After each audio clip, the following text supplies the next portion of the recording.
3 ಗ್ಲಾಸಷ್ಟು ಕಡಲೆಪುರಿ ಅಥವಾ ಮಂಡಕ್ಕಿ, ಯಾವ ಕಡಲೆಪುರಿ ಆದರೂ ಪರವಾಗಿಲ್ಲ.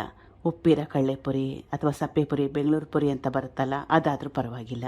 3 ಗ್ಲಾಸಷ್ಟು ನೀರನ್ನ ಸೇರಿಸ್ಕೊತಾ ಇದ್ದೀನಿ. ಸುಮಾರು ಒಂದು 2 ಲೀಟ್ರಷ್ಟು ನೀರನ್ನ ಹಾಕೊಂಡ್ಮೇಲೆ ಚೆನ್ನಾಗಿ ಕೈ ಆಡಿಸ್ಕೋಬೇಕು.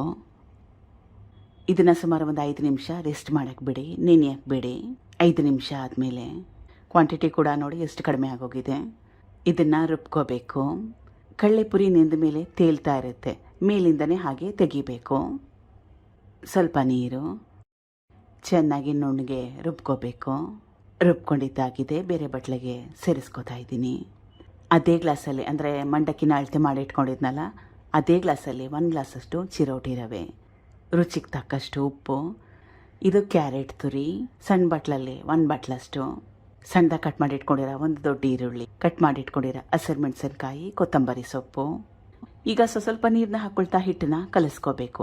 ಗಟ್ಟಿಯಾಗಿರೋ ಕನ್ಸಿಸ್ಟೆನ್ಸಿಯಲ್ಲಿ ಕಲಿಸ್ಕೋಬೇಕು. ಇಡ್ಲಿ ಹಿಟ್ಟಿಗಿಂತಲೂ ಗಟ್ಟಿಯಾಗಿರಲಿ. ಇಷ್ಟ ಇದ್ದರೆ ಇದ್ರ ಜೊತೆಗೆ ನೀರಿಗೆ ಬದಲಾಗಿ ಗಟ್ಟಿಯಾಗಿರೋ ಮೊಸರು ಕೂಡ ಉಪಯೋಗ ಮಾಡ್ಬೋದು, ಹುಳಿ ಬಂದಿರೋ ಮೊಸರನ್ನು ಕೂಡ ಉಪಯೋಗ ಮಾಡ್ಬೋದು.